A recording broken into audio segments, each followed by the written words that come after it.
राम राम दोस्तों और मेरी माताएं बहनें, आप सभी का स्वागत है बाबा नीम करौली जी के दरबार में। आप सभी का स्वागत है मेरी मैया रानी के दरबार में। मेरी आदि पराशक्ति मानव दुर्गा, जो भी मेरा भाई मेरी माताएं बहनें आपकी ये महिमा सुनते हैं माँ, उनके सभी संकट कष्ट तुरंत दूर करो मैया रानी। उनके घर में सदैव खुशियाँ हो, सुख समृद्धि आए, कभी कोई कष्ट उस परिवार के करीब भी ना हो माँ। यही मेरी प्रार्थना, यही मेरी अर्जी। जय श्री राम। दोस्तों और मेरी माताएं बहनें, आज करते हैं गौ माहात्म्य। भगवान श्री कृष्ण जी ने अर्जुन को गाय माता की महिमा के बारे में वर्णन किया है। पूरा सुनेंगे तो तुरंत गाय माता और भगवान श्री कृष्ण जी के प्यार का अमृत आपके परिवार में बरसेगा। जय श्री राम, जय श्री कृष्ण, जय गाय माता। गांडीवधारी अर्जुन ने भगवान श्री कृष्ण से प्रश्न किया, हे माधव, गौ के शरीर में सभी देवता वास करते हैं, तो आप मुझसे उसका महात्म्य विस्तार पूर्वक कहें, मैं सुनने के लिए उत्सुक हूँ। तब श्री कृष्ण बोले, हे वीर श्रेष्ठ, पशुओं में गौ जाति श्रेष्ठ है। इस ब्रह्मांड में गौ के समान उपकारी कोई नहीं है। 3 माताओं में से एक गौ माता है। अब मैं 3 माताओं के विषय में विस्तार से समझाता हूँ। पहली माता वह होती है जो संतान को जन्म देती है और स्तनपान कराकर उसका पालन पोषण करती है।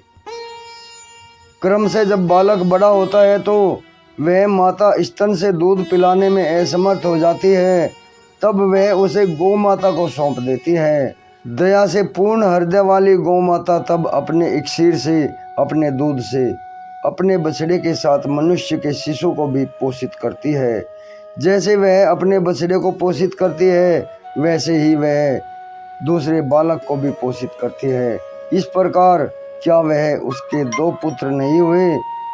कुछ काल पश्चात जब उसका दूध सूख जाता है, तब अपना बछड़ा उसे दूध पीने के लिए व्याकुल होता है, परंतु अब वह पराये बालक को पोषित नहीं कर पाती, अतः उसे धरती माता को सौंप देती है।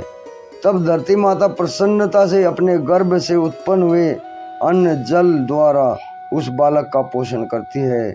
इस प्रकार जगत में मनुष्य के 3 माताएं होती हैं, जननी माता, गौ माता और धरती माता। और उन 3 माताओं का उस पर अधिकार होता है। जो पुत्र होकर भी माता का उपकार नहीं करता, उसे कुलंगार कहा जाता है। तब उसका उपकार करना भी विधान हुआ। नर गाय हल जोतकर भूमि से उत्पन्न अन्न द्वारा प्राणियों का पालन करता है। उसी गौ का मल मूत्र जब खेतों में गिरता है, तब भूमि उर्वरक होकर उत्तम अन्न उपजाती है। और जो मनुष्य प्रतिदिन दुग्ध का पान करता है, उसका आयुष्य बढ़ता है। दूध, दही, घी, गोबर, गौमूत्र आदि पंचगव्य का सेवन करने से पाप और रोग नष्ट हो जाते हैं। इस पृथ्वी पर जो व्यक्ति गौ सेवा करता है, वह अंत काल में स्वर्ग में निवास करता है। अब ध्यानपूर्वक सुनो कि गौ सेवा किस प्रकार करनी चाहिए। मैं तुम्हें विधि पूर्वक समझाता हूँ। प्रातःकाल उठकर गौशाला में जाकर 7 बार गौ को दंडवत प्रणाम करना चाहिए। यदि उसके शरीर पर मल मूत्र लगा है तो उसे नए वस्त्र से सावधानी पूर्वक पोंछ देना चाहिए। गौशाला को स्वच्छ करके उसमें चंदन छिड़कना, धूप बत्ती लगाना, खाने के लिए कोमल घास लाकर देना और जब उसे प्यास लगे तो जल पिलाना चाहिए। संध्याकाल समय पर गंध पुष्प धूप दीप से उसकी पूजा करनी चाहिए और गौशाला में दीप जलाकर रखना चाहिए। दिन भर के खर्च का 1/4 भाग गाय माता की सेवा के लिए सुरक्षित रखना चाहिए और निर्मल पात्र में रखकर उसे गौ को खाने के लिए देना चाहिए। जब गौ माता मन से संतुष्ट होगी, तब गृह में धन धान्य की वृद्धि होगी। लक्ष्मी अटूट होकर निवास करती है। यदि स्त्री बांझ हो, वह भी सुसंतान प्राप्त करती है। और व्यक्ति भक्तिपूर्ण मन से गौ सेवा करता है, उसे अंत काल में मुक्ति प्राप्त होती है और वह स्वर्ग लोक में निवास करता है। गौ सेवा से बढ़कर और कोई पुण्य नहीं है।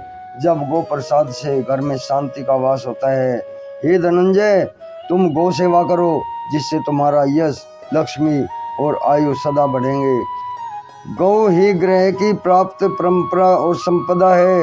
यदि ग्रह में गौ के चरण नहीं पड़ते तो वह संपन्नता नहीं गिनी जाती। गौ के चरणों की रज जब नित्य शरीर पर पड़ती है तब वह पवित्र करती है। इस प्रकार मैंने तुम्हें गौ सेवा का महत्व समझा कर कहा है। मुनिगण भी पूर्व काल में गौ सेवा किया करते थे। जय श्री कृष्ण, जय श्री राम।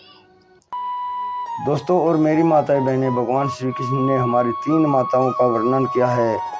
सबसे पहले अपनी जननी माँ, उसके बाद में गौ माता और उसके बाद में धरती माता। इनका विस्तार पूर्वक वर्णन आगे भी शेयर करें, आपको अनंत लाभ मिलेगा। श्री कृष्ण भगवान जी का, गौ माता का आशीर्वाद आपके परिवार में बरसेगा। जय श्री कृष्ण।